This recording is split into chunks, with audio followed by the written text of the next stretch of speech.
Ooh, welcome. Welcome, Elizabeth, to a day that we have never seen before. And we get to choose how we live in it. Isn't that a blessing?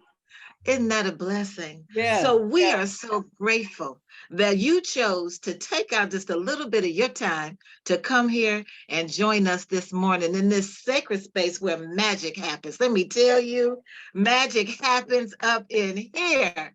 All right. So welcome. Yes. And the Queen has something really special for us this morning. Would Yeah. that be correct? That's right. That's right. Because we are laying the groundwork for a special guest this morning. Let me tell you, I'm not going to even tell you. I'm going to let Queen do all of that. But she just said a little while ago, she has a special place in our heart and in her heart. And I want her to know that she has always had a special place in mine. Mhm. So without further ado, Queen, let's get it going. Well, I think let's start off with Lolly, do you have a reading, or Danny, you have, some of your cards or something to I do. As a matter of fact, I got the Check Yourself deck. All right. And we're going to choose a word for today. And the word is, take. Oh. Take your time. Oh. Take a deep breath. Take yourself seriously, and others will too. Take a moment to breathe. Take charge. Take the bull by the horns and wrestle his behind to the ground. Always take a minute before you speak. Take a chance. Can you just take a chance? Take a leap of faith. Stop making excuses and take off already. All right? All right. That is our word for the day is take. Yes. So I want to ask each of the queens that are on here, what are you taking today? What are you taking? Whoever wants to go first, or I'll just call your name out. Lolly, what are you taking today with your beautiful self? Today, I am taking the initiative to follow my dreams through action. Ah, all right. Deidre, what you taking today? Grand Rising, all. I'm taking a moment to be present. Okay. Ooh. Very good. Jackie, what are you taking today? I'm taking a moment to be present, to love and peace. Alicia, what are you taking today? You're on. Yeah, welcome to the show. I'm taking the time to breathe and to be aware of my breath and be anxious for nothing. Ashe. Yes. Hey, boo. Mama Evelyn, what you taking? I'm taking control of my health. Yeah. I am taking control. The doctor can say one thing, but I'm saying, and God is saying, okay, I'm taking control. Love it. Star, what are you taking today? I am taking breath, not just for myself, but standing in the gap for those who can't or having a hard time doing so. Amen. Nefertiti, what are you taking today? Just taking in this moment. I'm taking in the moment. I'm taking in being in the right now. Because I'm just go ahead and say it. It's okay. It's rare that I have taken a moment to be in the company of my peers, of women that are on the same, intentionally on the same page, same the same vibrational page that I'm on. And so this moment right here is a very rare moment for me, because I'm usually the one that is giving, right?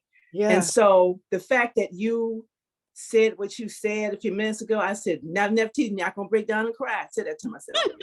But so I'm just like, I was almost like, why is she saying that? I don't know why she's saying it about me.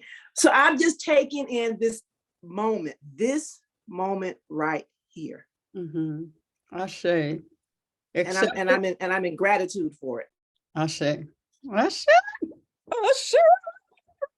Well, I love Nefertiti.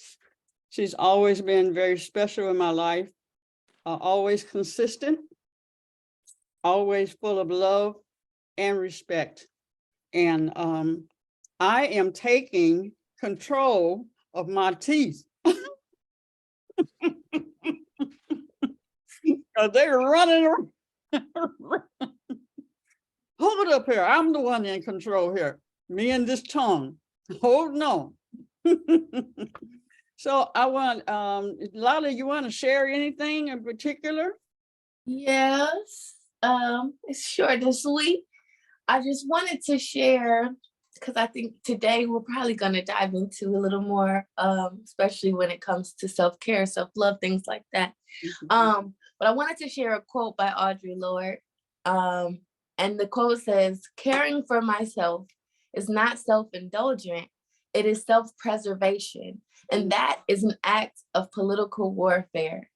And I wanted to share that, but I wanted to also add, I think it's an act of not only political warfare, but spiritual warfare as well. You know, you take a moment to take care of yourself so that you can keep going. And taking care of yourself might look like, you know, meditating, praying, you clearing that energy for your day. That's all a part of this warfare so that you can be successful, you could be a victor.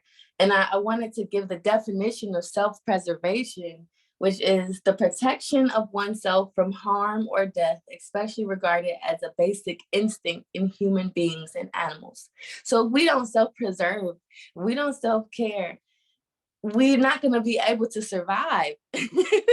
So we have to do that. And so I'm really excited to hear about not only how we do that, but how we as women do that for each other. And I'm really excited because I have actually been to Textures Nefertiti before to get my eyebrows done when I was a little girl. So this is going to be exciting. But When you was a little girl, Nefertiti, that was you were 10 and she was a little girl. Clearly. You know, leave it up to the babies to come throw some stuff up in your face, right? You know what I'm saying?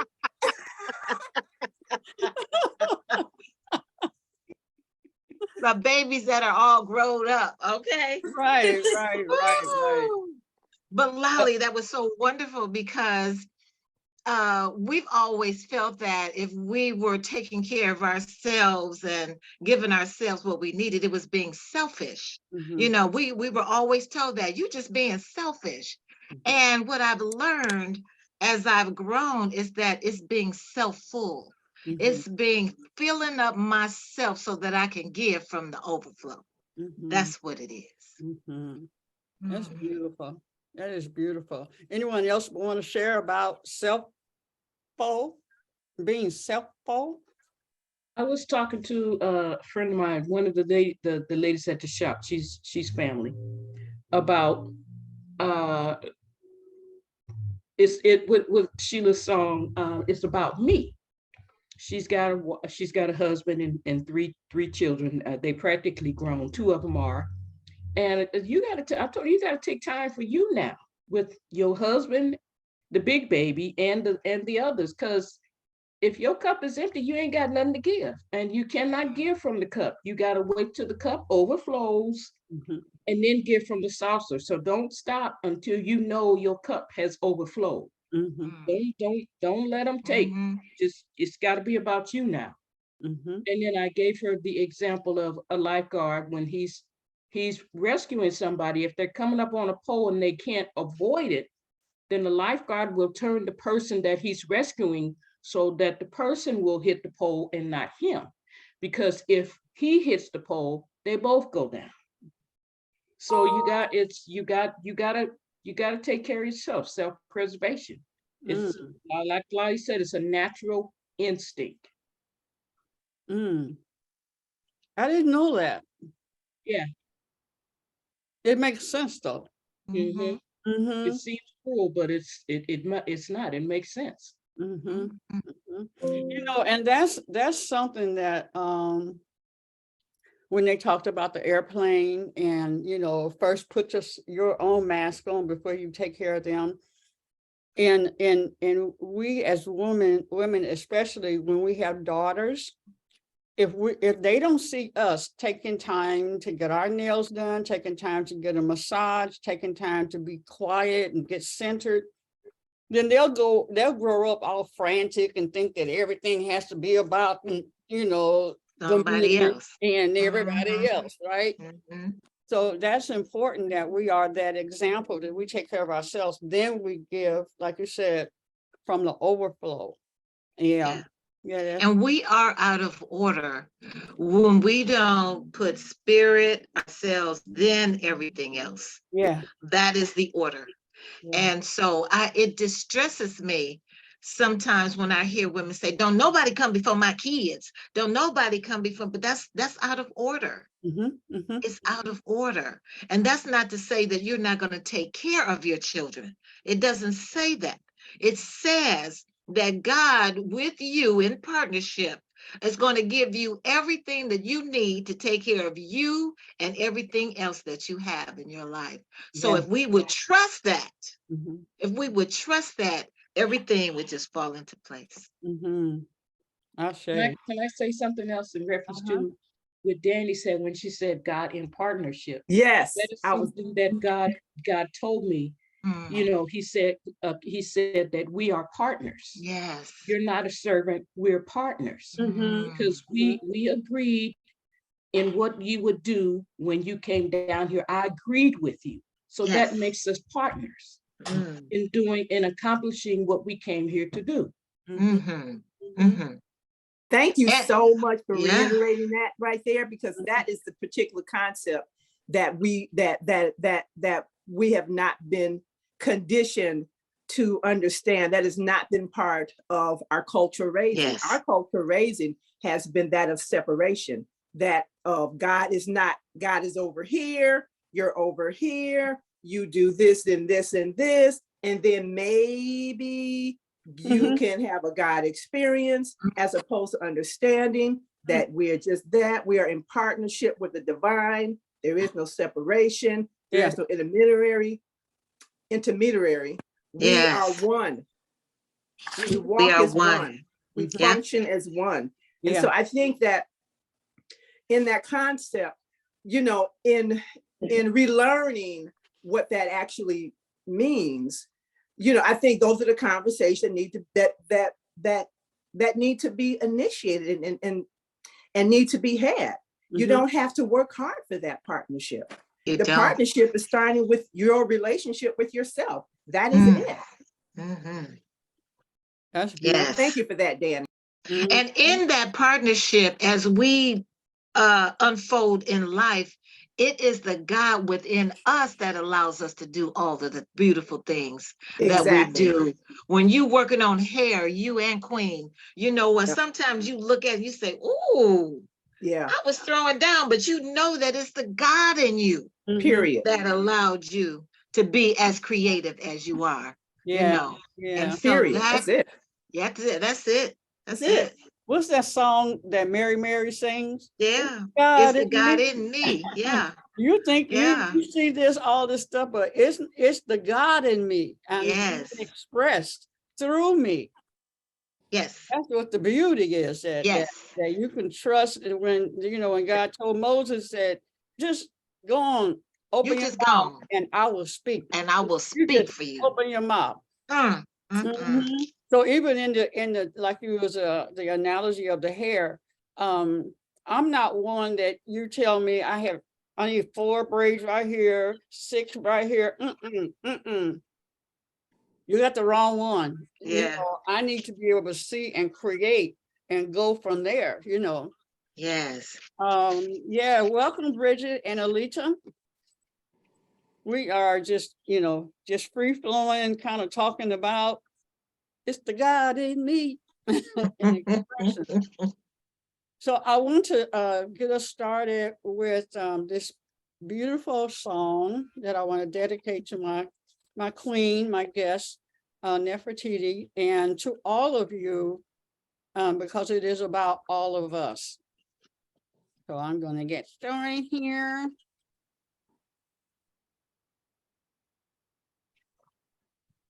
Share the sound.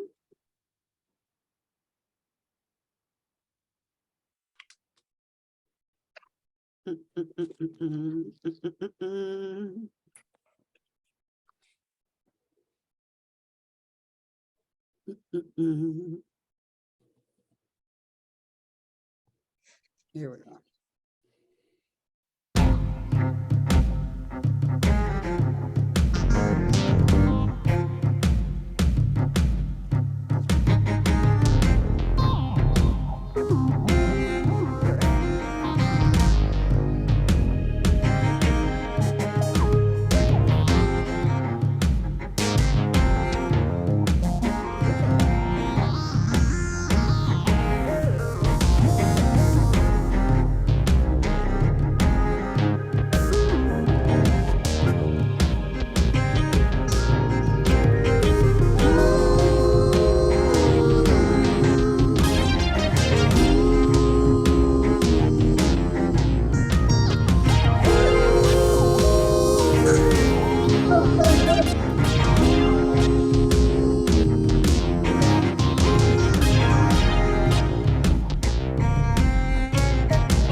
Chosen generation,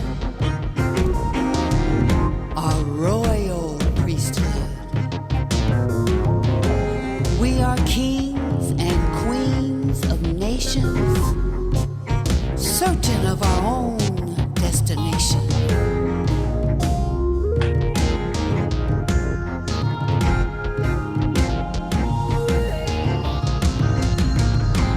We are a peculiar people, wearing peculiar hairstyles. We are a people of purpose, leaving a legacy of divine urgency.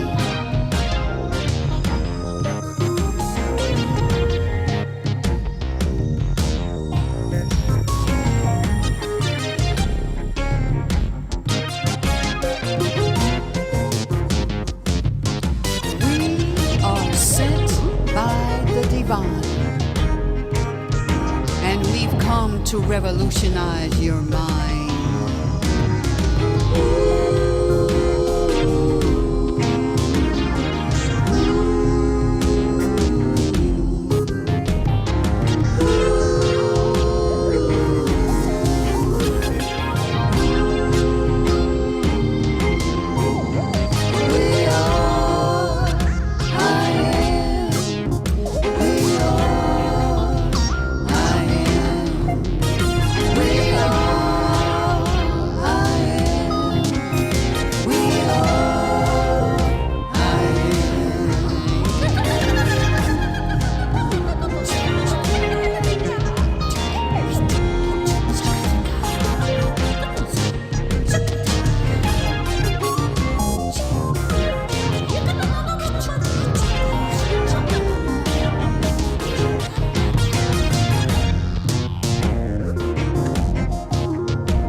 Woo-wee.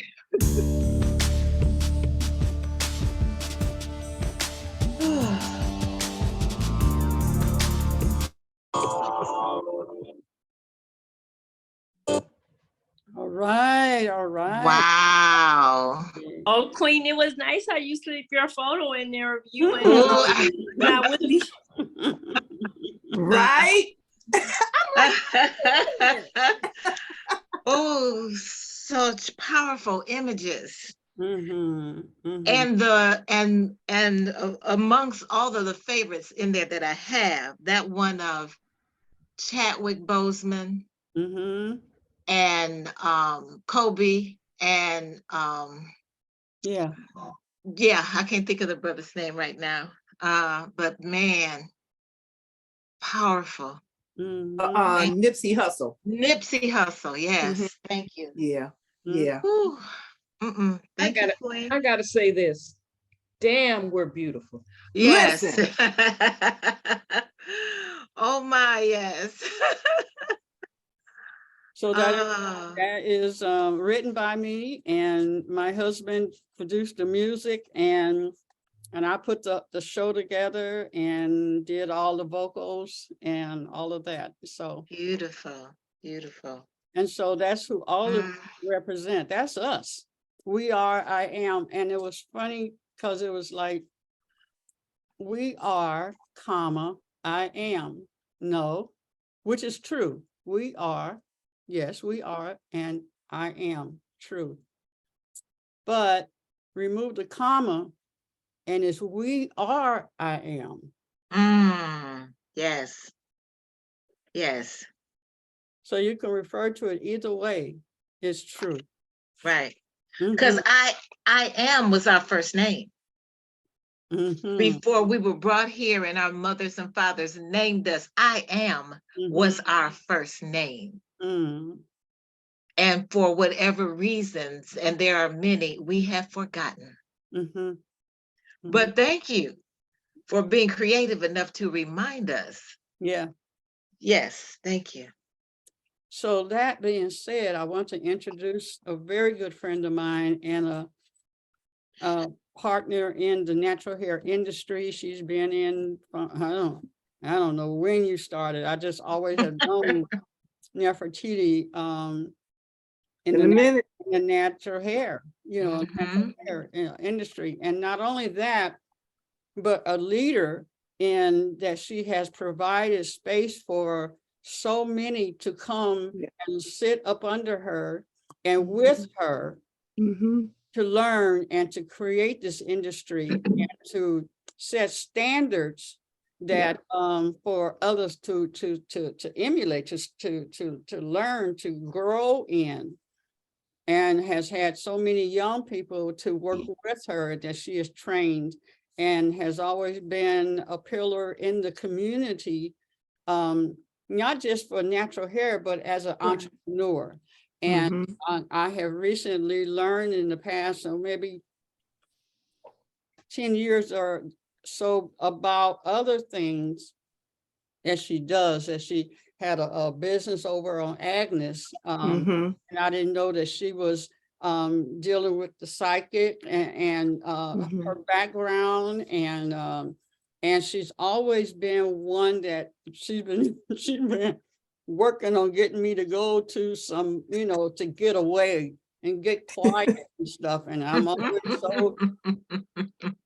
so busy, or or not able to take the time away, and know that I've treasured every time you've tried to get me to go, or not tried to get me to go, but you've invited me. Mhm. We need to get away, and we console one another about Yeah. stuff that's going on in the industry. Mhm. And I really appreciate you, and I'm honored to have you to share with us today.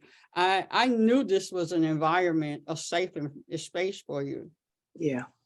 These sisters are awesome, awesome. And so I just introduced my friend and my partner in entrepreneurship and in the industry, natural hair industry, And many of you already know her as Nefertiti. She owns the Textures by Nefertiti. And I just want you to share whatever you want to. It's still a conversation. You're not like, you know, on On the spotlight. the podium, you know. You are in the spotlight because of who you are, the light that you walk around with, the light that you are in the spotlight. But you can share that with us, and we share our light with you. Well, I really appreciate everything you've said. For one thing, I've always looked to you, Sheila, as like the big sister I never had. So, you know, I would call you and vent, and you were always open to listen and console, you know, and advise and counsel. And so I really want to say that I appreciate all of those moments during the years that you've made, that you've held space for that for me. I really appreciate you because you are an icon and you are a pillar in the natural hair community. You always have been. And so I look up to you, and I appreciate you, and I respect you, and I respect your journey, and I respect all the things that you have offered and given to this community locally and nationally. And you continue to do that with strong intention. And so I really appreciate you for doing that and holding the space for all of us. You're always creating, Sheila. You're always even recreating yourself. And I really appreciate you for that. Thank you. Thank you. You're welcome. Yeah, and all with, you know, and all my humility, I thank you for that. So what's going on with the shop? I know you moved from Willis on over to on Woodward now. How is that working for you? Woo, that's a journey. So I've been in the natural hair industry probably 30 years at this point. And I've had a couple of spaces, started in my home, left my home, was a part of a woman's business collective, moved from that space to my own space where I had more offerings, and was able to visualize owning the space. One of the things I visualized because of the experience I had with the landlord was, and one of my talks with God was, if I'm going to stay in business, I have to own my own space. Yeah. If I'm not going to own my own space, then I can just let this dissipate, and I can just move on to express myself in the world in other ways. Well, in the middle of all of that, what I got was, you can still express yourself in the world in other ways and deal with this crazy ass landlord at the same time. So I was given, Isn't it wonderful when you listen, hear spirit and you listen? So the opportunities came forth for me to express myself in the world as who I am. And who I am is I am a spiritualist. It just so happened that one of the ways I would exercise that was through doing hair. But then I said, you know what? I want to just solely focus on that part of myself and grow, giving more attention and more growth to the spiritualist side of the mediumistic side, the mediumship of who I am. And so I opened up a business called Tarot and Tea. And it was a cute little space in a West Village where people can come in and get spiritual readings, have tea, read books, chill out. It had a retail aspect to it. I did that for a moment. Someone came and bought the building, and gentrification happened. And so I had to leave that space. But in that leaving of that, I was asking, the divine was like, why would you give me this opportunity and sit this in front of me? I put all this work and then it's going sour. Yeah. Well, I was able to secure funds because they tried to put me out in a way that wasn't great. Mm-hmm. Okay, so I litigated and I sued them. I just put it right there. Mm-hmm. And so from those funds, I was able to reinvest and do something different with my business, right? Mm-hmm. So then an opportunity was set forth for me to buy this space that I'm in now. And I got ready to walk away from it because I started to see myself small and question. And I don't know if I don't even have the money to do a down payment. I don't have any money I don't, all of that stuff, right? Mm-hmm. And then I was smacked down from that one. And all the opportunities came forward for me to move forward and do it. Ooh, don't you just love a God smack? I swear to God, when God smack you, you've been smacked. Yeah, I was like, oh, so I don't even have the opportunity to play small. Okay. Okay. Yeah. Okay. I got you. Mm-hmm. Mm-hmm. I got that. I got that. Okay. Wait, hold that right there. Sis, hold that right there. Stay right there, because you just said something really important. Mm-hmm. You said I didn't have the opportunity to play small. Yes, right. We can't just go past that, because that's some deep shit right there. Right. Yes, there. sis. Right there. Okay. Yes, sis. You didn't even have the opportunity to play small. So that's right. See, God in his lifting us up we provide ways for us to stay lifted. Mm-hmm. Even when in our heads we say, like you said, I don't have this and I'm not that and da da da da da da da da. And then here comes the smack. All right. Reminding you that, but look, you don't have the opportunity. You don't have time for this. Come on, let's go. Let's get it. Mm-hmm. And it's true. Oh yeah, that is so important. It's so true. Then I had other sister friends. They were like, no, girl, you're doing this. I said, okay. So, and the doors just, I can't even explain it. It's inexplicable. The doors just opened. I was able to close on the deal for the space. All of the things that I needed for the interior of the space, they were provided to me. For me, half of the stuff I already had in my house. I just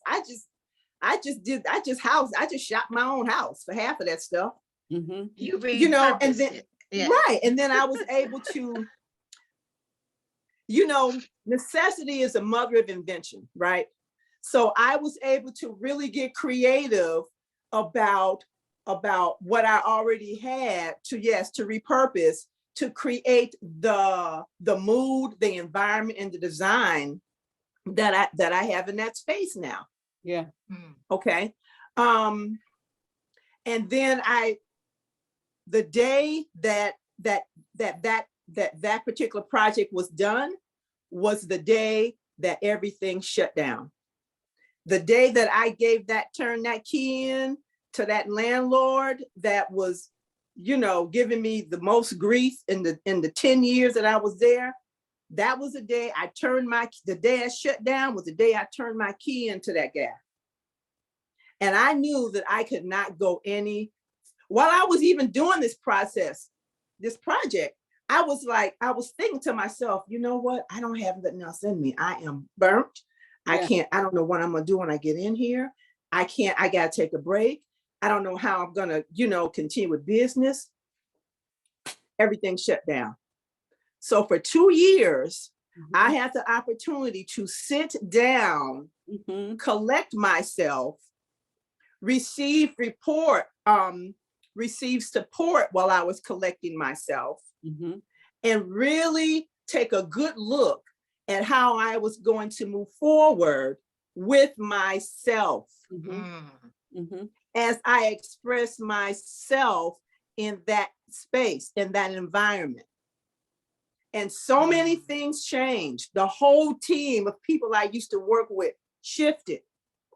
I understood why I had those particular individuals around me. It was about me. It was about the work I hadn't done.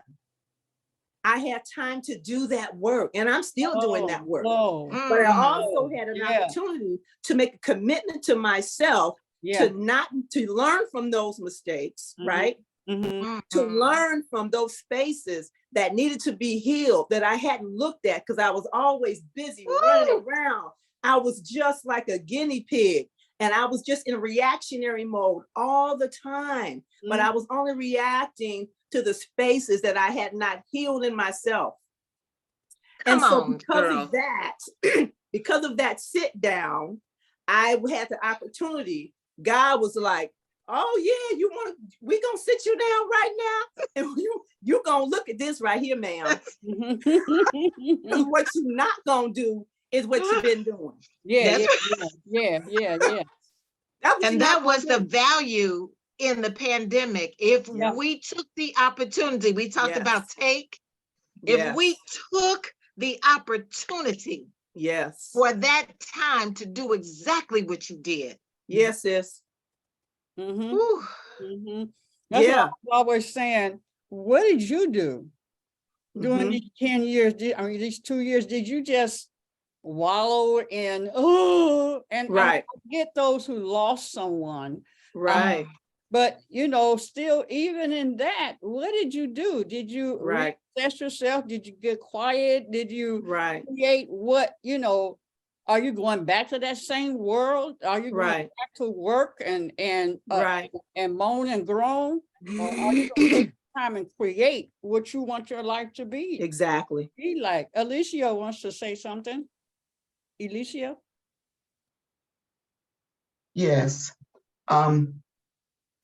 During the pandemic, in the beginning, I had a meltdown because I'm a creature of habit.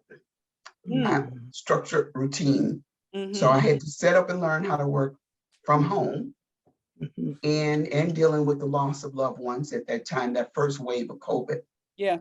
But it gave me time to sit down and be with me. Yeah. And not be so busy because society say we got to do this, just doing for others, ripping and running. Yeah. Oh, I'm so busy, I'm doing this, and it's okay. But really, it gave me a time to sit with myself. And then I looked in my living environment. I needed to do some deep cleaning because I was going to work, coming home, not do, just on the hamster's wheel. Yeah. So a lot of great things have came out of the pandemic because I have to remember the infinite one uses everything no matter what.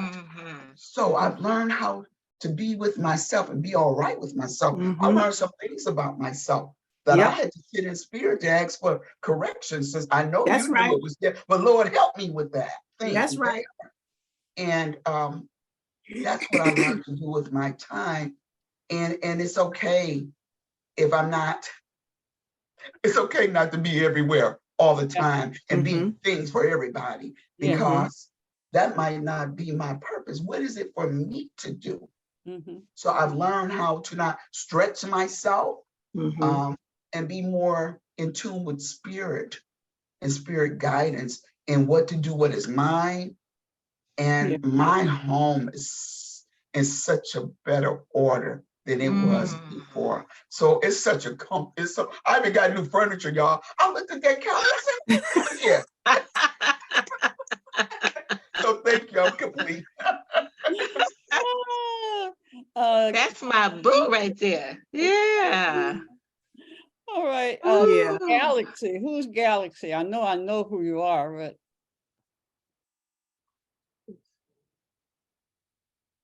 who's on there? Okay, I am revealing I didn't know I was not, my name wasn't there, but I am it's Sharon. Oh, can you see me? Yeah, it's me. Hey everybody, hey sisters.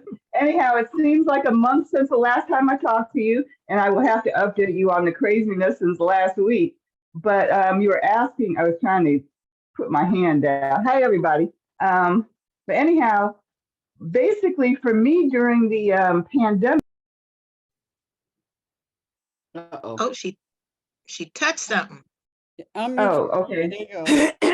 My back, okay, because I can't see myself anymore. But anyhow, basically, I didn't realize I was such a loner, and there are just a few people who I see on an everyday basis, and most of the time I am on the phone, just like I'm talking to you guys now. So I got into Zoom, and basically what it did for me was go back inside myself and my research, and basically I am outputting everything, I guess, that happened during pandemic. So I got like 6 books in the queue. One's getting ready to come out now. In fact, last week when I was in the process of leaving you guys, I was going to take my author's picture, and here's what it looked like. Can you see it? No, I can't see you. You can't see me. Oh, okay. I did something else to myself. Okay. But I saw it on Facebook, and it does look like a very successful author's picture. I'm trying to figure out how to get back on. Your video. Yeah. Hit your My video. Hit your video. No, you muted yourself. I keep touching the screen. I guess that's what's going on. And I see you now. Okay. Anyhow, I can't figure out how to, girl. But anyhow, you all go back and talk, and I'll figure it out. And when I figure it out, I'll come back to you. Okay. Okay. Back to you. And back to you, Nefertiti. Okay. So I mean, you know, that really is the longest, you know, this is the journey. And what I have to accept is it is a journey. And so I'm always going to be learning and accepting and looking at and shifting things around. I think the beauty of maturing for me is that I have the opportunity to learn from things that didn't serve me and see it coming and then make a decision on stopping it. Yeah. That's the beauty of maturing. If you're blessed enough to get to this space, to make a decision, but and not just make a decision, Sheila, but also have the presence of mind, because you've learned from that thing that you've done over and over again to now you're on the outside, you're looking at it, and now you can recognize it for what it is and say, oh yeah, no, I'm not doing that way anymore. No, thank you. No, thank you. We're doing something different. And yes. so now we can complete that. We're done with that part. Moving right on to something. We don't have to have that experience and sit in it for 2, 3, 4 years, or even 2 months. You look at it, you say, I know that, not going to do it. And therein lies the difference between being finished with something and being complete. Yes. See, there's a distinction where you know what, I'm finished with them, but Yeah. after they'll call you in the midnight hour Yeah. and you be like, yeah, okay, this time, but I ain't gonna do that. See, you're not finished. Mm-mm. All right. But Mm-mm. when you are complete with something, it Yeah. can't call you, it can't holler Yeah. back, it can't, you Yeah. can't send nothing in the mail. When you are complete, Yeah. you Right. have closed the door and moved Right. on and Right. ready for new experiences. Yeah. Right. So the questions that we need to ask ourselves about wherever we are with anything, are we Yeah. finished Right. or are we complete? Are we complete? Mhm. I know Mhm. that you know, Pam has said it, the Star has said it the other day, and I know that when I'm doing when I'm in prayer or in tongues and speaking as the Spirit gives me utterance, then interpreting that, right?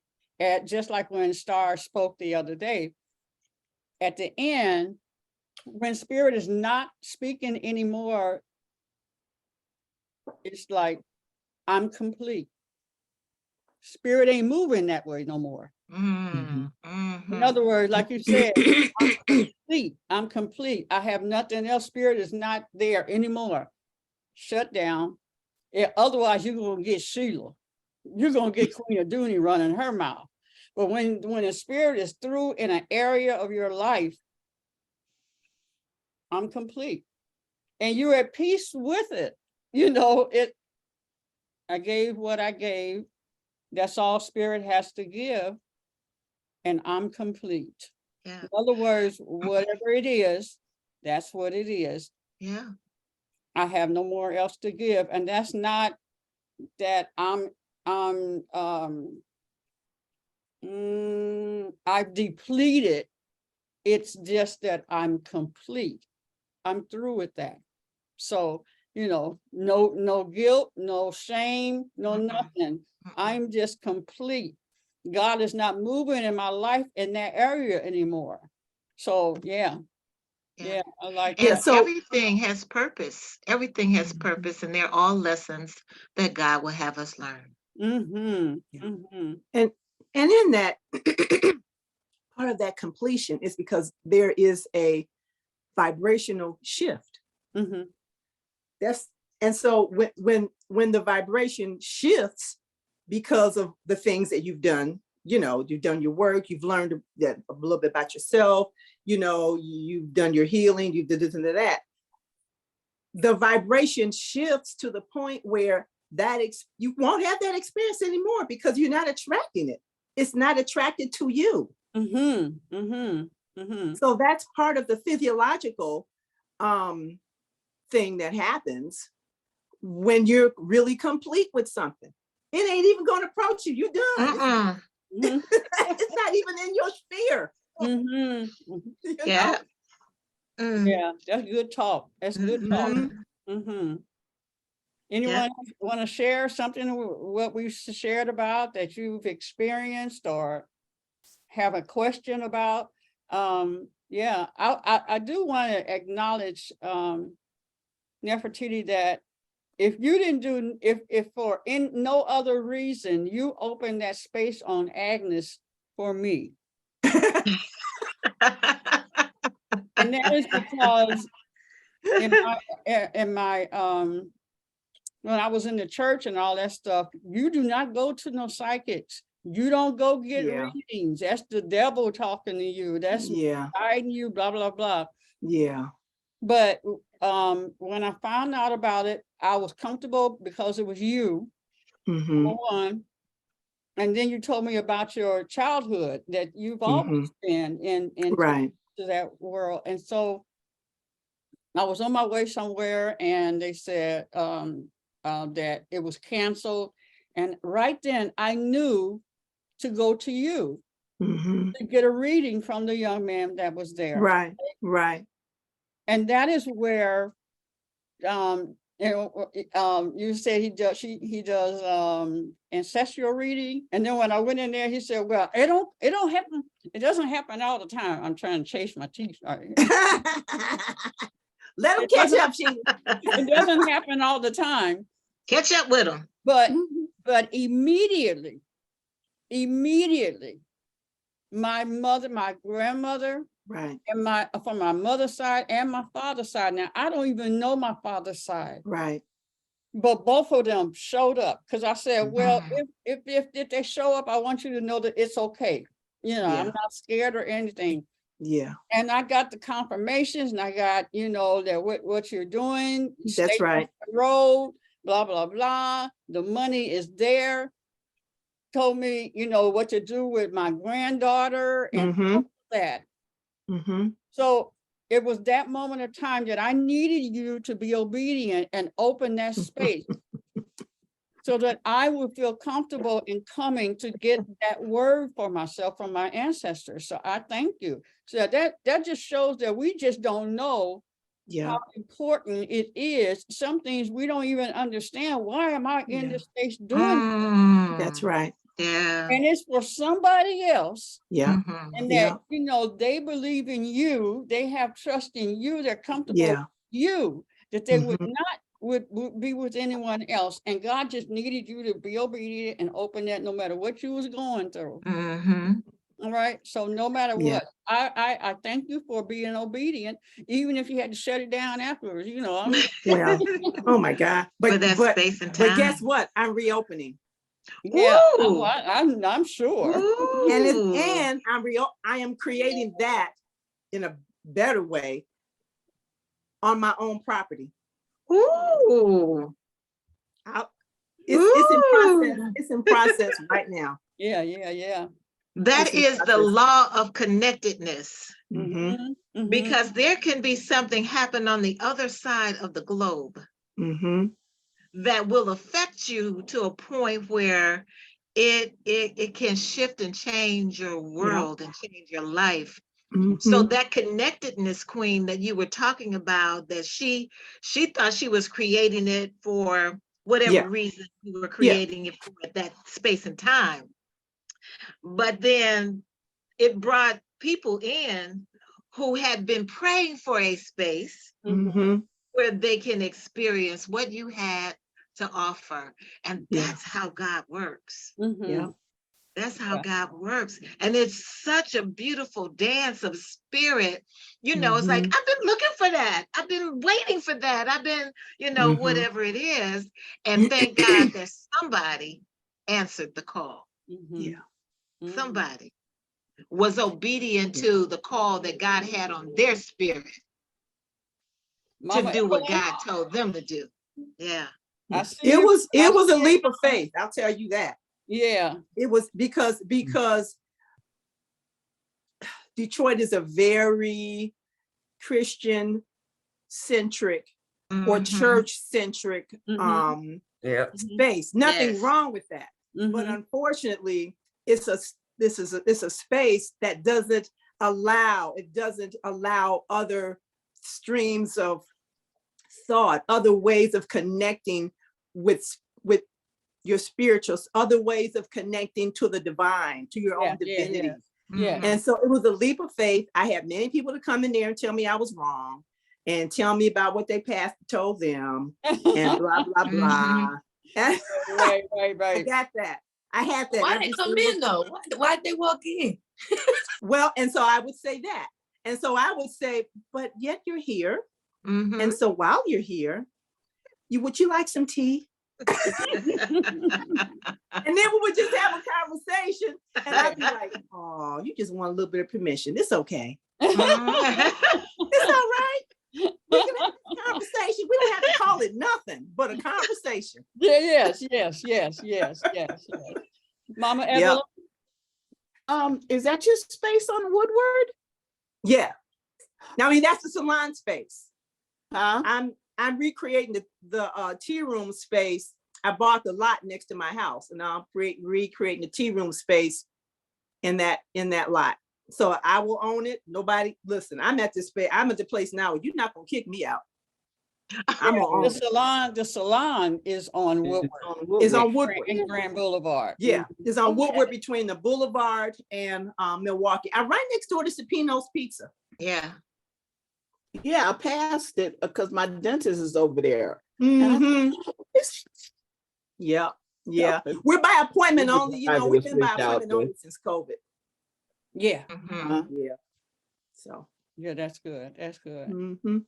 So what's do you know, what's your goal, your timeline of opening that? The tea room Yeah, you're just not getting the security next spring. space. Okay. Mm-hmm. Next spring. No, I've had the lot for years. Okay. And then, you know, that flick of the whatever, I was looking at it and I was like, why don't you fence this in and build your space right here?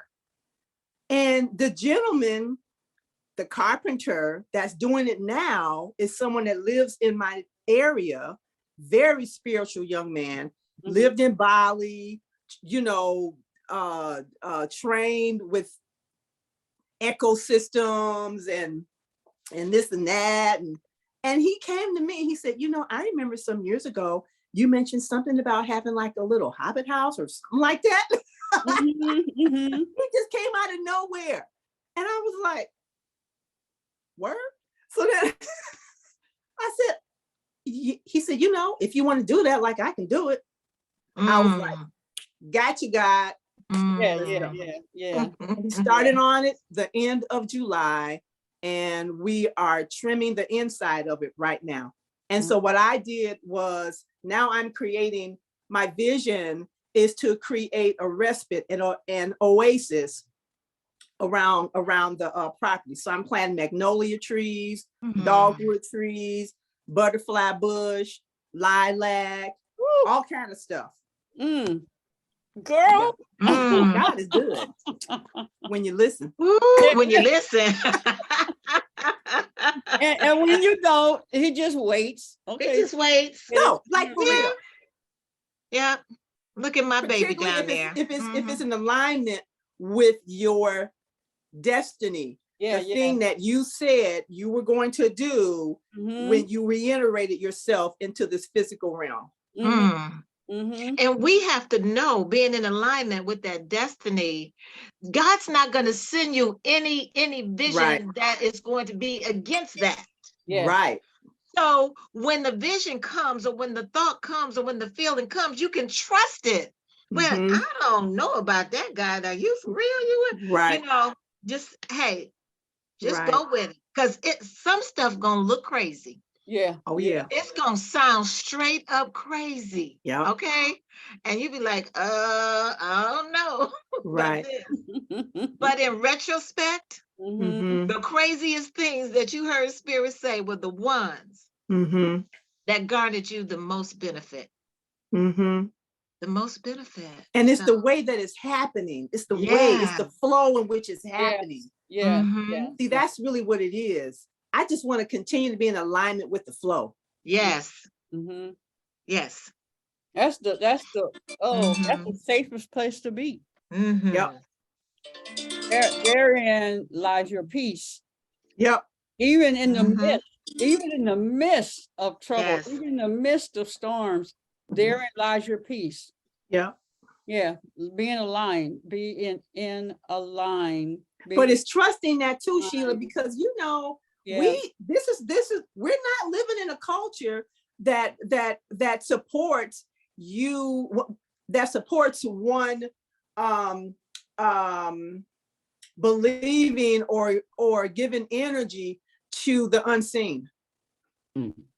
That we don't live in that kind of culture. Yeah. This is a culture where if you can't touch it, if you can't put your eyes on it, then it don't exist. Yeah. Right. And I say there's a balance. There is a balance. So learning how to lean into your own divinity and understanding that is your divinity that is whispering to you, trusting that that is an exercise in and of itself. Mm-hmm. Mm-hmm. Yes, Truly. yes. Sharon, do you have your book now so you can show it? Oh, actually, I just kind of figured out some of the stuff. I'm sitting here so enjoying the conversation. And must I say, since I know most of you ladies individually on my own, I must say that all of you have an aura. Even when you walk down the street, people know who you are just because of your aura. You don't have to say anything. It's just the way you dress, the way you smell, the way you hold your head up high, and all that kind of stuff. And I just wanted to ask Nefertiti, are you open to partnership?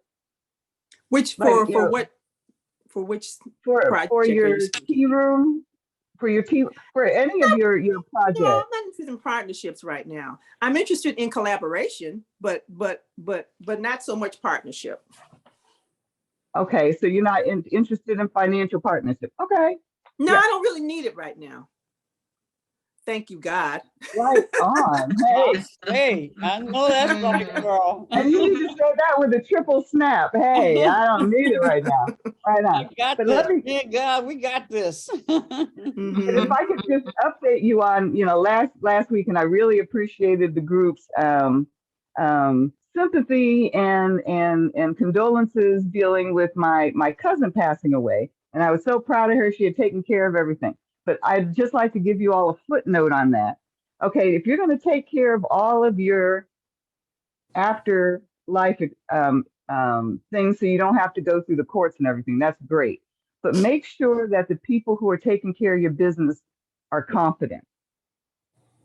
That's all I'm going to say. Because Okay. these folks and two, make sure that your spirit is right. Because one of these folks who was dealing with my cousin's estate, and just kind of like not communicated to, she might have the COVID now. So it's crazy. Texas is really crazy. So I'm still dealing with these things, but definitely I appreciate your energy and all that kind of stuff from all you ladies, and continue. And I will go back. I'm moving around doing things here, so I'm going to go back to not being seen and just listening. And when I go back upstairs and get the picture, I'll show it to you. Okay, thank you. Thank you. Well, my goodness gracious, anyone else want to share their, on the topic what we're talking about of aligning yourself with the spirit so that manifestation can come forward? I want to share before we go into that what the Elizabeth Conference is about. Did you want to say something, Danny? I saw You know what? I could wait, but while Nefertiti was talking about being in the flow, needing to be in the flow of spirit, in alignment with the flow. Yeah. And flow just means freely living on wisdom. Freely living. You don't have to worry about freely living on the wisdom of God, and when you're in that flow, you know what, when you don't have any restrictions or resistance, that's what I want to say. That's the word. No resistance That's to the it. word. That's what flows, baby. There's no blockage. You know how you got to call the plumber out and clean out the pipes and one thing and another. We have to look at what's blocking us from freely living on the wisdom of God. Yes. Okay. Yeah. So thank you for that, Nefertiti. Thank you. Thank you. Anyone else want to share? All right, I might share something. I'm gonna just let it, speaking of flow, and I'm gonna let it flow. Because I hold a lot of ideas in my head, and then I just kind of put them on shelves. But we spoke, it was a few things that we spoke of in the conversation that kind of rung a bell for me. We were talking about being aligned with our purpose. But we also spoke of, this is when we're able to do these things for other people, it's the God in us and everything. And I thought that was interesting because we also spoke of our aura. Someone spoke of, being able to see our aura in the way that we act and everything. And so what I find is when we are in alignment, we are able to manifest these things and do this work of the Spirit of God. Because we're listening and doing little things up until we get to this bigger picture, this bigger assignment. Mm-hmm. And so we're continuously listening, continuously walking in wisdom, walking in that faith. Then we get bigger opportunities and bigger opportunities and bigger opportunities. Yeah. And Nefertiti, earlier, Mama Nefertiti, you said we don't have the opportunity to, what was it that you said? Be small. Yes, we don't have the opportunity to be small. And I heard it in two ways. To play small. To play small, yes. And I heard it in two ways. One is like, we don't have this, we just can't do that because we don't have the space and to really be pretending that we aren't able or aren't capable of doing these things that we have been given to do, these assignments that we've been given to do. But I think it was, I also took it as we don't have this opportunity to play small. We weren't given this opportunity for us to be playing small if we're going to get this opportunity. And that's kind of how I took it. It's more of like I don't know, not semantics, but the dynamic of how it's said, it just kind of registered me to that. It's like, we've been given these opportunities. There you go. We can accept them, right? But as soon as we start playing small, it's like, oh, why did I give it to you if you was gonna act like you couldn't? There you go. Yeah, there you go. That's not what it's for. That's not what it's for. Don't squander the blessing. Yes, I like the way you're thinking. I'm looking at you and I'm like, ooh, look at her. Look at her making some sense, putting these things together. One of the things that I lean on also, Lolly, is our history. And knowing that me playing small is disrespectful to my ancestors. It's disrespectful to the people that have passed on in my life. We're not talking about, we talking about plantation. I'm just talking about people in my life who have actually struggled, all right, for them, because they want to have a better life and they want to have a better life for me.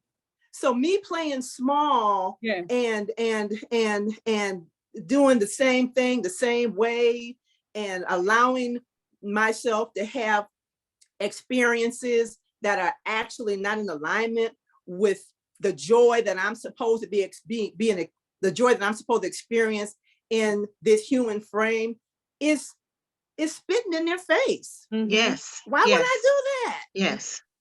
I'm not here to recreate the pain that they experienced in their life. No, why would I do that? I'm here to be in love and in happiness and in joy as an honoring to what they couldn't have and what they couldn't experience because of the time. Because of the things, the opportunities that were blocked from them, all the things they wanted. So what I'm gonna do, I'm just gonna go back and do that dumb-ish? No. No, ma'am. Not gonna do it. I'm gonna be a representation of the joy they wanted to have in their life. That's what I'm gonna, that's what I stand for. Excellent. Yes, right. That's so right. well put. That is right. That nugget dropped right into my heart. Yes. We're not supposed to be poor. Yeah. There's nothing wrong with being affluent. Yeah. And not just poor in speaking in terms of affluence, but poor in spirit. That's what I'm talking poor about. Poor in mind, poor in heart. We were not born to be poor. No, we're not supposed to be destitute. No, destitute is not in alignment with who we are. And it's not what they want for us. Not. Many of our folk they were destitute because that's what the environment offered for them. They fought, they struggled, and we're gonna recreate that? Really? Why? Really? For what purpose? Ooh, Good point. You're spitting in their face. yeah. For what purpose? Yes. No. Woo. No. Now that's a word. That's I a word rebuke, right there. I rebuke all of that. Mhm. Yeah. You know, what's interesting is that even though monetarily we might have been a little lacking, we never felt it. You know, growing up, I never felt Yeah. poor. You know, That's right. it was like Yes. it was love. It was everything. It was very That's right. cool. Yes. Right. Danielle? Okay, I'm gonna jump in with Deetra. Oh, I'm gonna jump in with Deetra because growing up, I didn't realize. Well, growing up, I wouldn't say grew up poor, but I didn't realize the difference in disparity because I grew up in the late 90s. So Mhm. as long as we had a roof over my head, TV to watch, toys to play with, you're good until you start going to school, and then all of a sudden it's like, okay, they got on Jordans, and you're being made fun of because you don't, or Mhm. you don't have the latest car. And it's like it's not until you get into that whole social status of Yeah. you know, me and my partner, we talk about how we grew up all the time, and we both went to private school. He went to Catholicism. Mine was Christian, was non-denominational Christian, and we went to private school, but we grew up differently. He got spoiled with everything he wanted and then some. I was happy if I had a toy. So there's differences. I still experienced the love. I still experienced the joy. I knew when there was hardship. I didn't experience hardship, but I knew when it was there. But I've also seen how God comes in and actually, bless my mom, bless the household, bless you know what I'm saying? And it's like, I've seen that. So I'm like, yeah, you can be in a whole total zone until you get into that ego and be like, oh, well, I don't have this, or I don't have that. Or sometimes if somebody says something that takes you out, like kids, they have a way of taking you out your zone, and you just be like, I wasn't even thinking about that. I wasn't even there. Like, I'm cool. I was like, I'm cool with that. So I agree with Deetra. Growing up, you don't know the struggle. You don't know what's what. But in my era, you kind of did, because you see the kids with the new Nintendo Wii or the new Nintendo whatever. Or my generation was the generation that went from Sony the Walkman to the Discman. So it's like, that's when that whole technology piece start coming in. And it's like, okay, now you're being fun of because you got a Walkman and everybody's on Discman. Portable CD. It's different. It's interesting. And like I said, kids know how to take you out your zone real quick. Like, what? Oh, this is where we at? But now, even as an adult, I have a choice. And I'm like, I'm at a space like right now, I need more involved, upgraded tech than I do a brand new purse. You know what I'm saying? I could carry the same purse. I got rid of so much stuff. It's like, I just need this, and this. I don't need 20,000 purses to define me. I do need a MacBook Pro to keep doing my work. You know what I'm saying? So it's like, I get to choose what it is that, that I need in my life. Nobody can tell me what that is anymore, but that's a lesson that started in childhood. Kids will bring you out real quickly, like, well, this is where we at. And it's like, oh, I didn't know we were there because I was here. I'm happy here. I just want to interject. And I want to say, I love seeing both of you ladies on here, because you guys are some powerful elders, and you guys are doing such great work in the community. And I just want to honor you for the powerful forces that you are, for the knowledge that you bring, and just being, the elders. I could sit at your feet and just sit there and learn. I just wanted to interject that. So when I speak about, when I make the statement about poor, that didn't relate, well, that Danny spoke to that also. So it's not about the material things. What I'm talking about is being in a, what I'm speaking of is not blocking the flow of goodness and all the beautiful experiences and happiness and all the things that we have that are for us in our lives. That's what I'm speaking of. Yes. Yes. Star? I wanted to hop on. You were mentioning it was a slap in the face in our ancestors to be repeating the same misery that without having to. That's a good word, misery. And I think it's also a slap in our face to ourselves I think it's a slap in our face to ourselves when we continuously put ourselves in position where we cannot be within that flow because we continue to accept and allow into our spaces the things that really deter us from our mission or stop us from being able to walk in it. And that could be people. I experienced that. I've been experiencing that, but I found there's a pattern. I'm a pretty loving person and I'm like open and I allow people in my space and I'm like, I'm very forgiving. And then, you know, and I realize there's a pattern with my friends. Every time I move to a new state, I pick up a friend that of course is attracted to me because of my light energy. But they carry a lot of dark energy. And I'm over here trying to, you know, it's okay that I see the light in you, blah, blah, blah. I see it. But in the meantime, they are tearing you apart, trying to drain whatever you have, you know, it's stopping you from being able to really accomplish your goals. And you're like, you know, I'm here. No, like you can take control over your life. Walk in that light that you were given, this gift, this opportunity that you were given. Stop playing small, like you can't raise up and actually be strong in what you have to do. And stop being small and allowing other people to be bigger than you and stop you from what you got to do, like stop you from your growth. No. That's right. I'm trying to be wonderful over here and you just get no. But that's how we take control over it. See, we get to choose. We get to choose that they don't spend so much time in us draining the freaking life out of us. You know, your life force energy. You know, even when you see their name on the caller ID, you be like, dang. Yeah, that's right.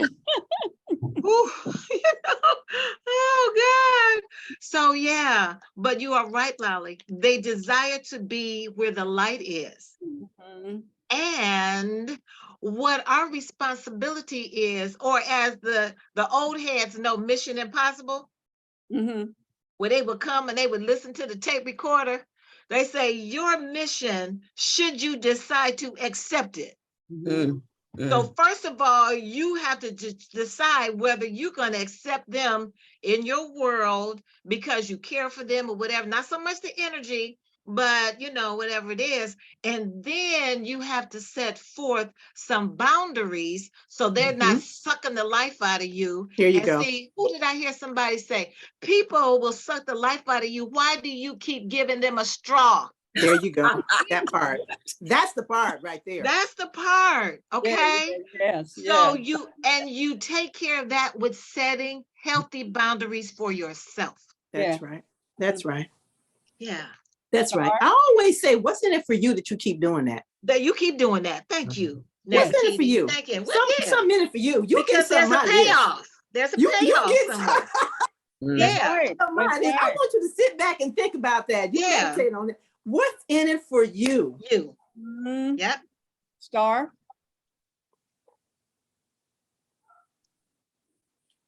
Pull your camera down. There you go. Thank you. The world is changing. Everyone has to go to a higher plateau spiritually because of what is coming. The COVID thing, when the world was shut down, it was shut down because everyone needed to look within themselves to prepare themselves for what is coming.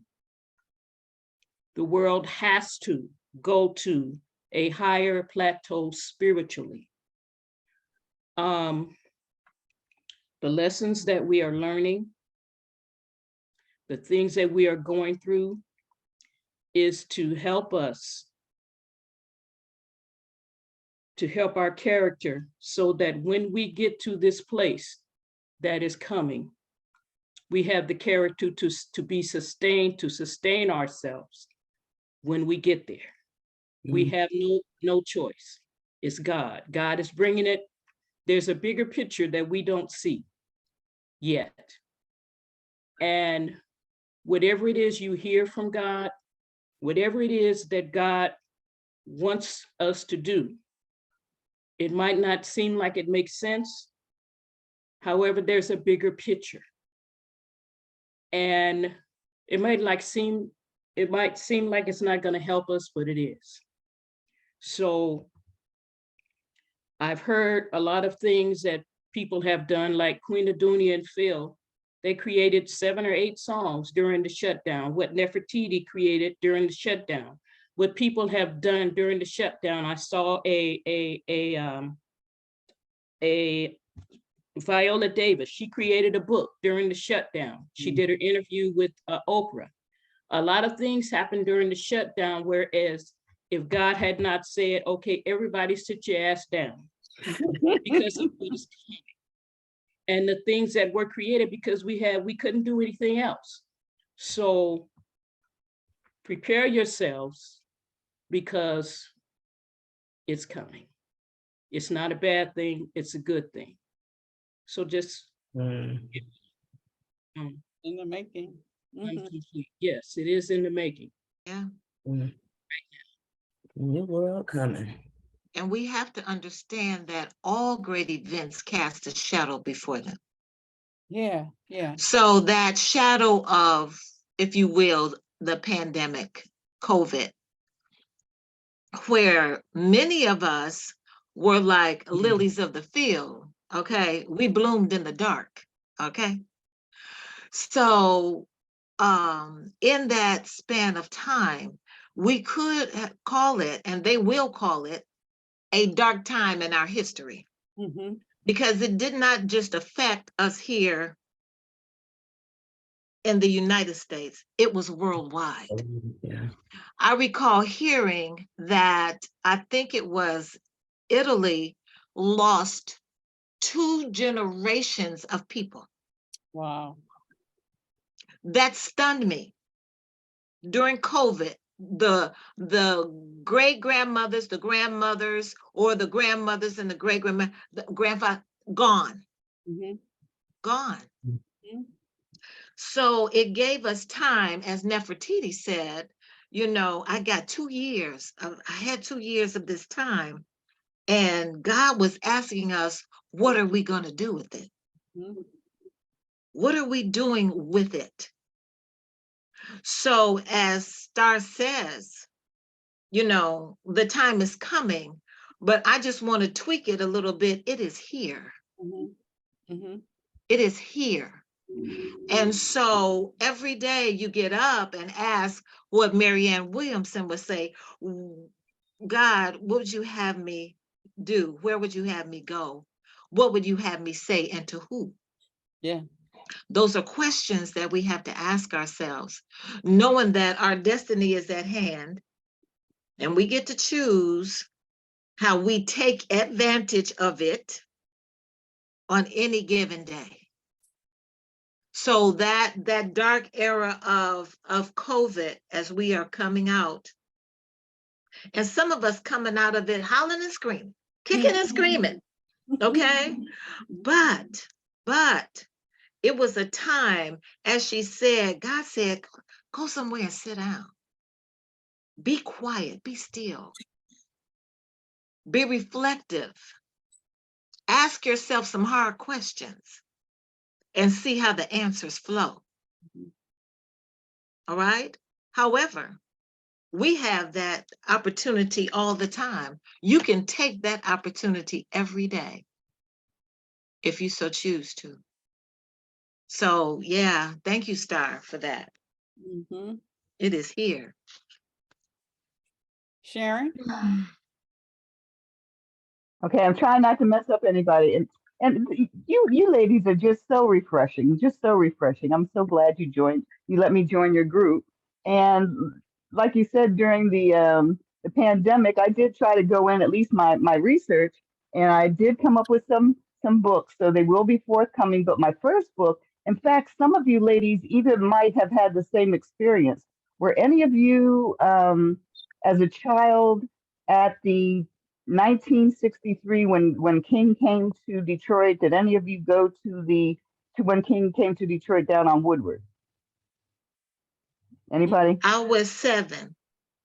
I was 8, but my parents took me. My dad fooled me. He told me I was going to a parade, and wasn't I surprised? But anyhow, I Yeah. wrote a book. I wrote a book about it, my experience, and basically, it made me take a look at between 1963 when King came to Detroit and 1968 when on April 4th that at my junior high school at Bobian, we had this program, and this kid was giving the I Have a Dream speech, and he was good that night. He was really good. And then they announced that King had been shot. You know, and in between those 5 years, we went through a lot as far as a generation. So Yeah. anyhow, I wrote a children's book basically about how a kid reacts to that kind of stuff, since the kids now are going through, Black Lives Matter and the aftermath of that. So anyhow, I wrote a book. And last week, as you remember, when I was getting ready to hang up, I was going to go take my headshot from a picture of my book. And this is one of them. Yeah, I love it. Beautiful. That's beautiful. And this is the one I'm going to use because my head is cocked a little bit. This is the one we're going to use. Nice. Yeah. So thank you, ladies, because you let me go out the door with a better head on my shoulders, and I appreciate it. Thank you. Oh, and can I invite people to this circle? Because there's a girlfriend in my life who really needs you, And can I invite somebody else to this circle? Oh, absolutely. It's for all of us. It's for all of us. And let me say, in our group, Course in Miracles, my partner is Caucasian, and so I was telling her, she was asking me about who I am, what I do. She said, I heard about this group and stuff, and I did tell her. I said, she's saying, well, I don't know if I'll be able to come to that. And I said, well, it really is Black women coming together. So I don't invite my Caucasian sister friends and stuff, because I said, we are very real. We're very real in what we say. So yeah, all of our sisters are, and be followed, what your heart says. But yeah, or Elizabeth are women who are pregnant with visions and dreams. And something else that I learned is that we don't need anything. And where we think people need something, they would get something out of it as much as they put into it. And sometimes they don't have anything to say. They can just sit there and listen and share, and then open up. I have several stories of where they were real quiet, and then something was said that just was perfectly what they needed. And now they're totally involved. But yes, please invite people, more people. Not Tony. There's nothing wrong. I'm so sorry. Were you finished, Sheila? Go right ahead, honey. There's nothing wrong with us having a safe space. We don't have to apologize for that. There's nothing wrong with it. We do it. We need it. These are healing spaces for us, and we need to have them. Yeah. Unapologetically. Unapologetically. Anyone else want to share anything? Alita, you are on. Something was said, boy. You popped right on in there. Alita is my girl. Okay, Queen, I wanted to ask a question.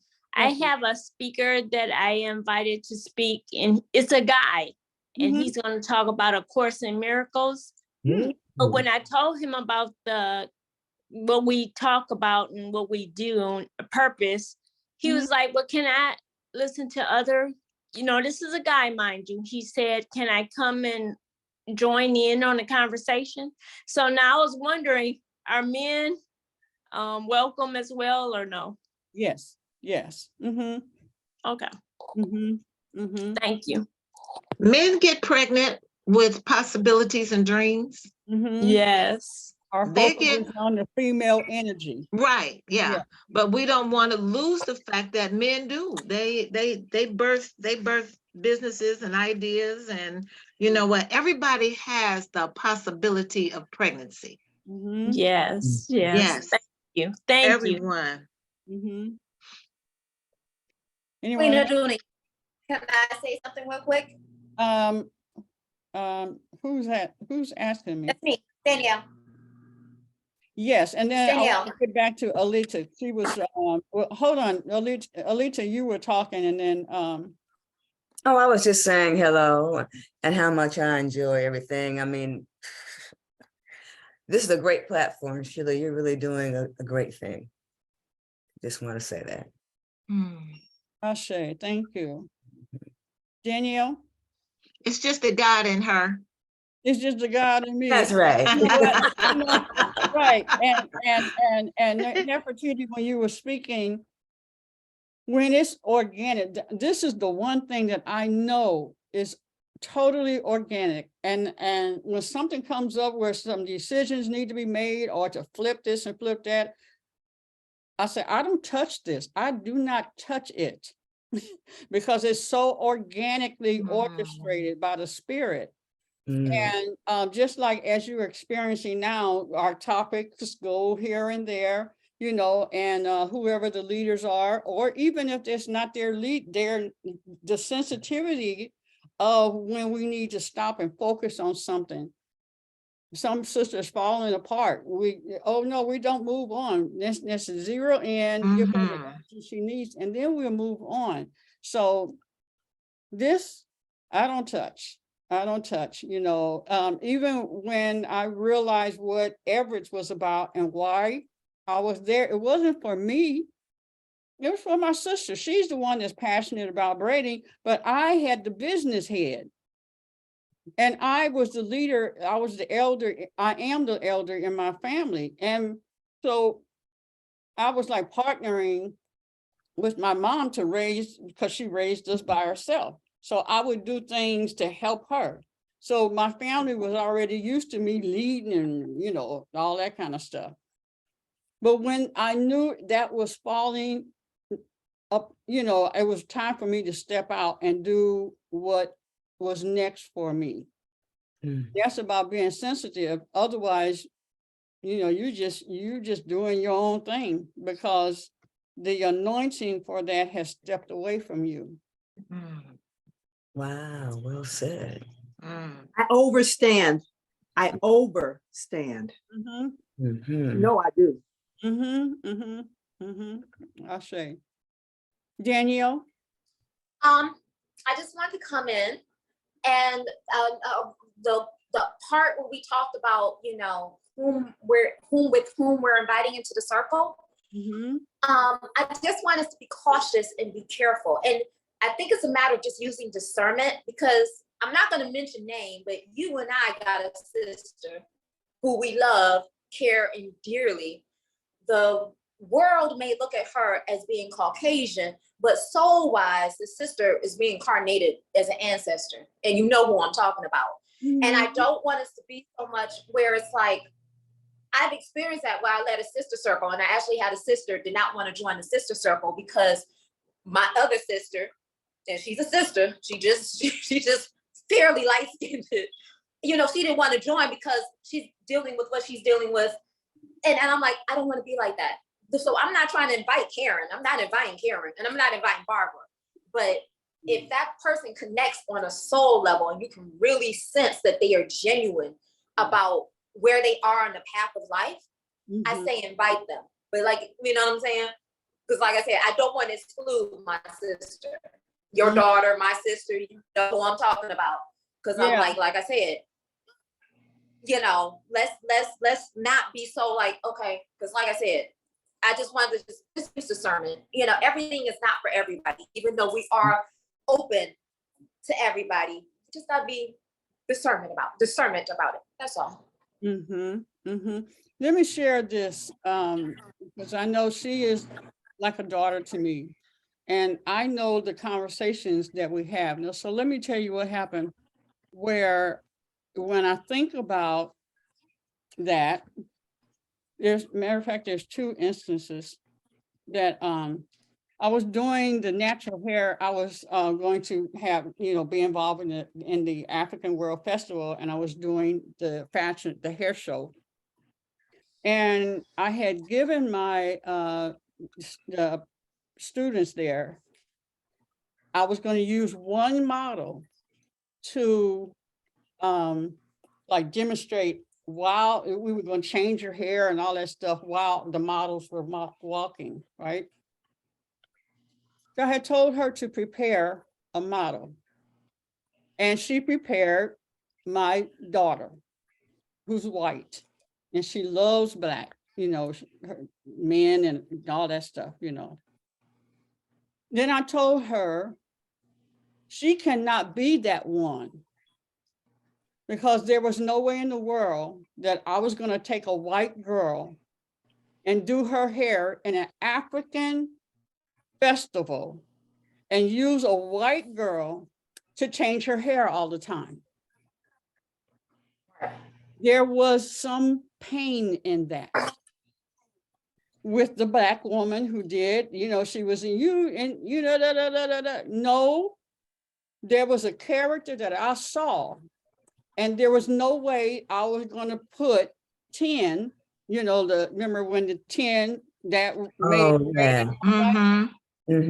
Go there there. was a lot that came with that, and then even in doing natural hair, some sisters will not sit up under a white woman to get their hair done.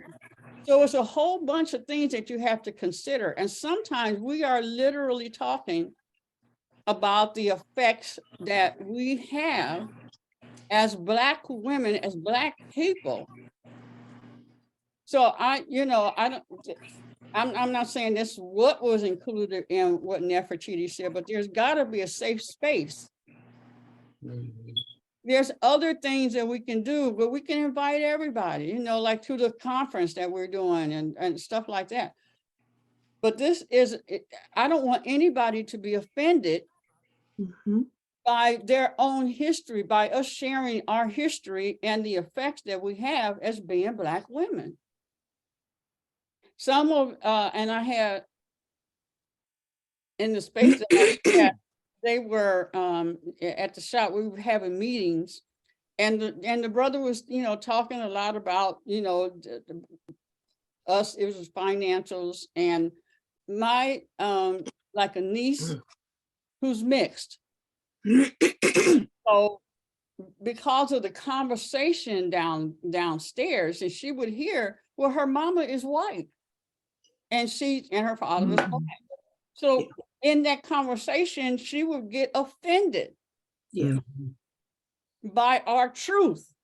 Right. So so it's those types of things that being sensitive, not protecting us or wanting to be private, but being sensitive to what the conversations could be. When I had a Japanese sister come and take my braiding class, and she said, I love hair. I love your hair, And she said, I didn't know that you all had so many issues with your hair, because she was just looking at it as something, some art that she could play. And then all the other students are talking about the issues that we have with our hair and being down and being ugly and all that kind of stuff. So that was so foreign to her. So that's what I'm saying about, that's all I'm saying. That's all I'm saying. If there's one sister, she said, my husband partners with me, right? Is it all right for me to bring him? I said, fine. But we know what that conversation, because they're doing the presentation. Now, and so I have to leave it like that, and you do what is in your heart to do. That's all that's all. That's all I'm saying. Alicia, I love everybody. Can I say something here? Yes, go dear. ahead. I'm sorry. No, can I interject here?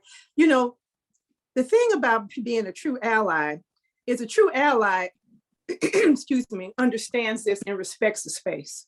A true ally will not try to force themselves. I don't know who you're talking about. I don't know who this person is. I'm just speaking of my relationship, excuse me, with some of my white sisters. They understand the boundaries and they bow down. Hey, you know what? I get it. That's your space. I respect it.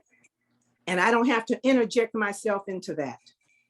They don't have the need. They understand that it's not about them. That's an ally.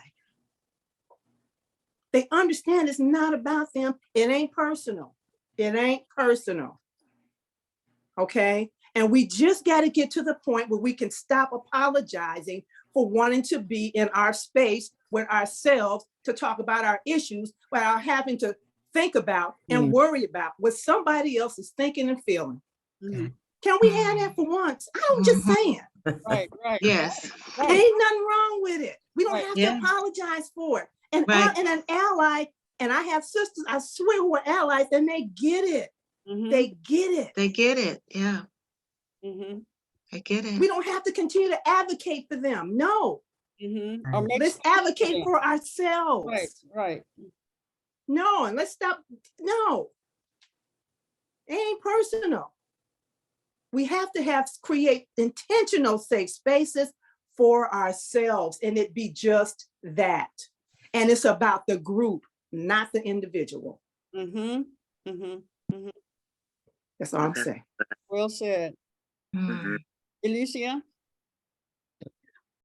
During the pandemic, I chose, well, they assigned me. I needed a therapist in the beginning because of the work that I do. And the therapist that was assigned at the time was a white male. It worked out. He appeared to be a fair guy. It was me.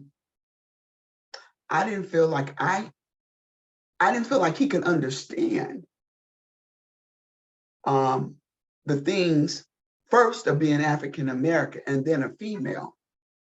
And there was some things that occurred in my life where I didn't feel comfortable with discussing with him. And I had not found a therapist at that time that looked like me that I could relate to. So I felt like I needed a sacred space to be transparent. So I had to let him go. I said nothing, because there was some things going on in my family with people making their transition, and people, when someone makes their transition, move to the next cosmic, when it comes to material things, they start tripping, about who's gonna get this and that. And I could have given a rat's behind about that, but I didn't feel comfortable telling him about how my Black family was acting. I didn't feel like he could have understood, and I wanted to be comfortable with that. So I get it when I know we're all one, but why can't we just have our space where we may not say certain things among certain other people? Because they don't know about, really, I don't want to call it our struggle, but our involvement in growing in these states of America, from our ancestors to now. So I get it. Not to exclude anyone, and to say, why we have to or make up an excuse, or why we want this. Why can't we just have this? This is ours. Because you'll be surprised, some people may be hesitant to be themselves among others, even though I know we're one, but it's that transparency of being comfortable to say this and that, and know it's a safe space and it will not be held against you or judged. Thank you. I agree. Yeah. You know, Whoa. we Yeah. have been trained as Black people when regarding white people to be more concerned about how they're feeling than about how we feel. This is part of our conditioning from that plantation. Yes. Sure. Okay. And it's generation to Mhm. generation to generation. Mhm. We've been trained to not give value to how we feel, to our own words, to us being in our own space. We've been trained to not pay attention to those things and to be more worried and concerned about what the white folk is thinking. That's just how that's how we've been conditioned. Sure. And we got to unlearn that. Yes. Yes. We have to do it. We have to It unlearn doesn't it. mean we're Yeah. bad. It doesn't mean we're unloving. It doesn't mean we're not, we're not one. It doesn't mean any of that. Any of it. Mhm. This is an unlearning and understanding our own value and embracing it. Mhm. Mhm. And being Whew. okay with it. Again, Yes. being okay with it. It's cool, it's good. There's some people that Still love you, it's good. yeah, there's some people and they Black and I don't invite them. They are not Elizabeths. They are stuck somewhere. Mhm. And there's certain things I would invite them to, and they're welcome to come and listen. But when this ain't, I just don't even waste my time. I invite them. Here it is, and but that's really just it. That's it. I don't have to go like this and see, are we all okay? I can say this now. We do that when we're in certain places. We're in certain rooms and stuff, and there's all this said, well, or we have to apologize, but I gotta say this, Mhm. oh, this is just it's pure love, and I love them, and that's it. Mama Evelyn. In talking about these spaces, I just switch where I go to the doctor, and I met my doctor yesterday at the dedicated senior medical center. Okay. He's Arab. He's been practicing for 5 years, maybe. So he's telling me the protocol of the white establishment doctor about diabetes and high blood pressure, and we need to get you on these medications. I'm like, God, why did you put me with this man? I said, maybe I'm here to teach you something. So as I go along my journey to eliminating my diabetes, to eliminating my high blood pressure, because what do we say? Excuse me, hold on, Mama Evelyn. Yeah, get her. I'm sorry. Stop owning that. Don't call it my. It is the diabetes. It is the high blood pressure. It is the. Do not claim it. Okay.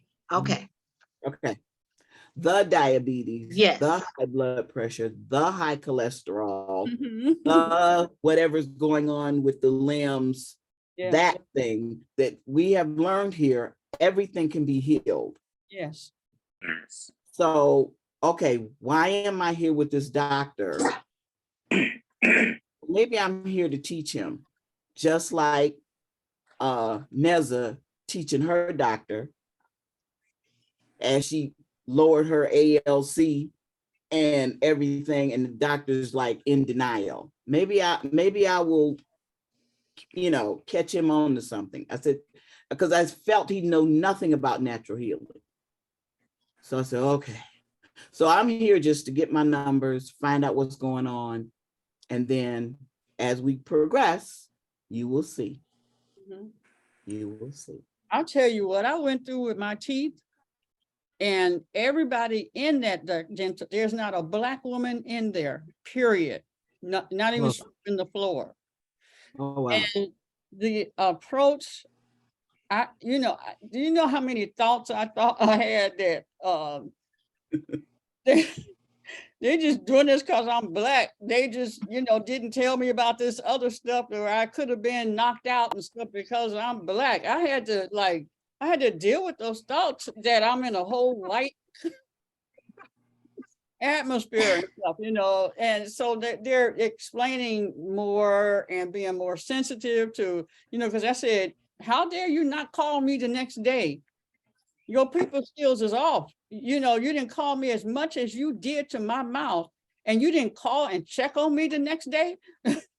Boy, they are really on it for me, you know. And but I didn't even like that I had to have those thoughts in my head that you're being that You're being treated differently because you're Black. to pull that card and stuff in my mind and say, no, this is what you go through, you know, blah, blah, blah, blah, blah, you know. And so this is a safe space for Black women, and our brothers can come on and yeah, that's what it is. Yeah.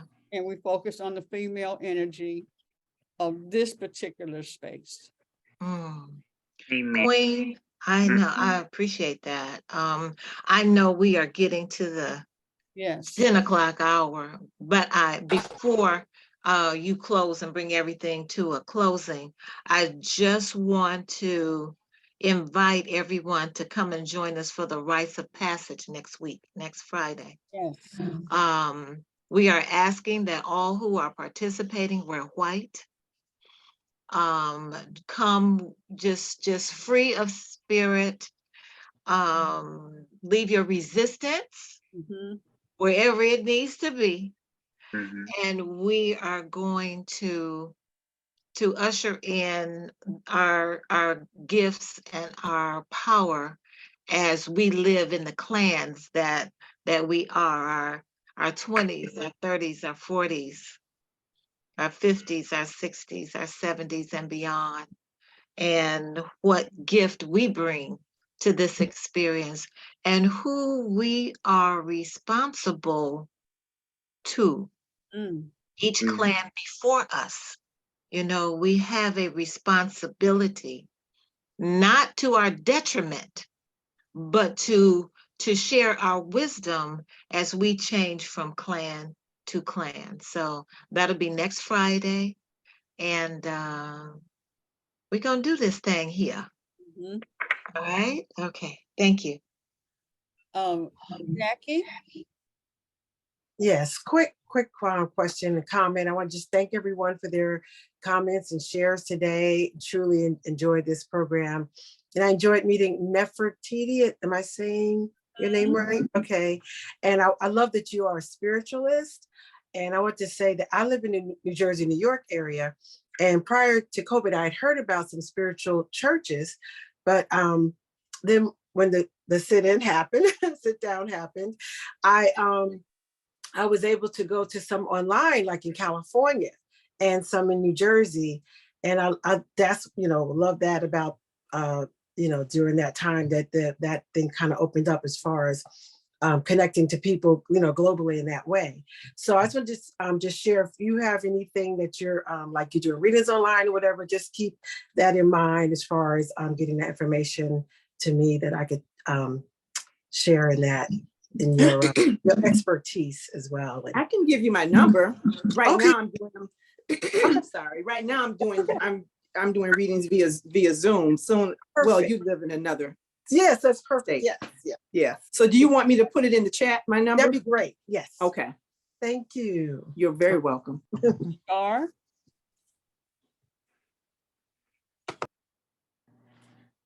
I just want to say that everyone here, when you leave this anointed space, to know about the love, the joy, and the peace that God has for us. Nothing that we go through now and what we have been through is for naught. Nothing. Nothing. When I would go through things, I would say, you know what? I'm not going through this for nothing. It might hurt right now. However, somebody besides myself is going to benefit from this. And I just want everyone, when you leave this space, to know and be in that space in your heart and in your mind.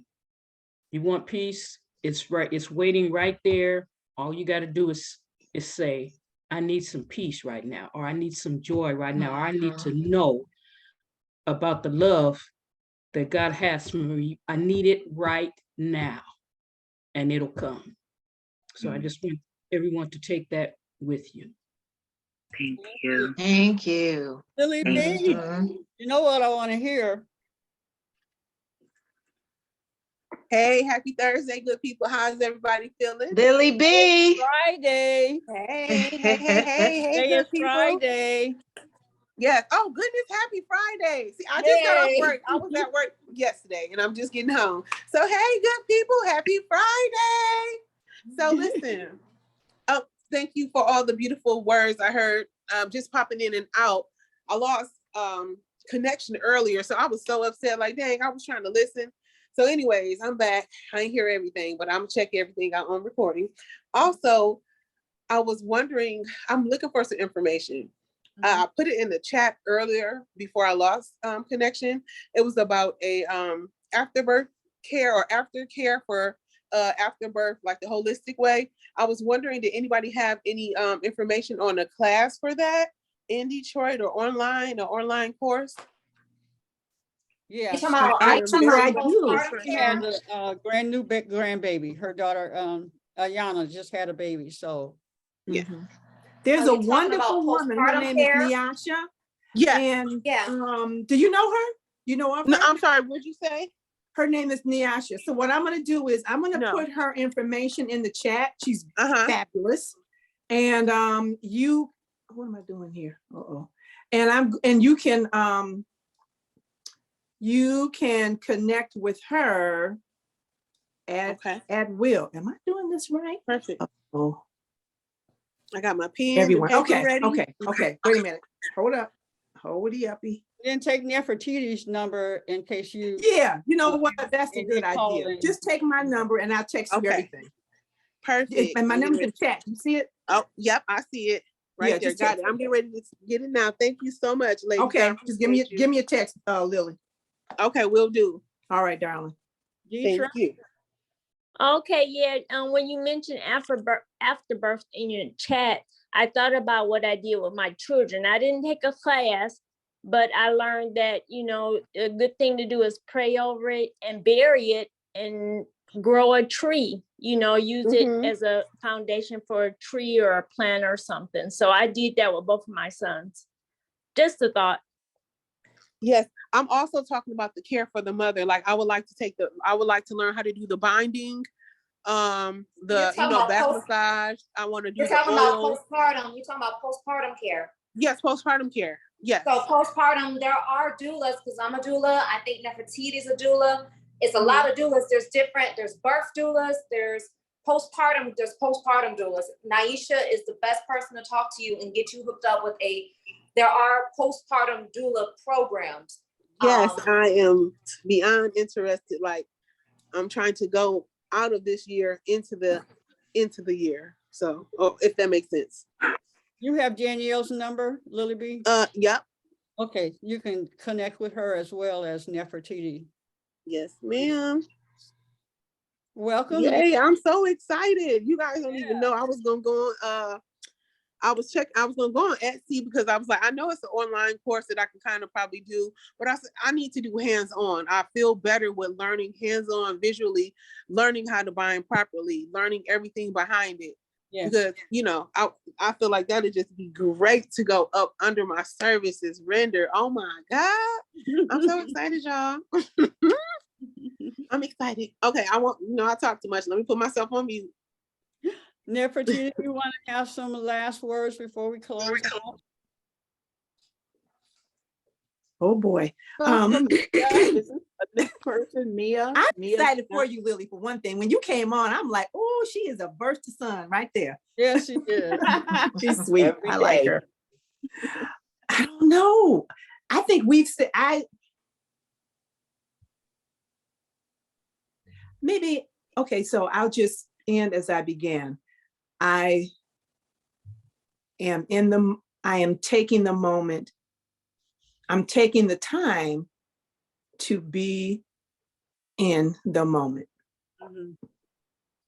I'm sorry, I can't come up with anything more profound. No, but that is profound enough. that I am taking this time to be in the moment, and I will take this time all day, every minute, Yeah. every second to be in the moment. That's my take. Yes. Mm. Yes. Lolly? And I want to thank you.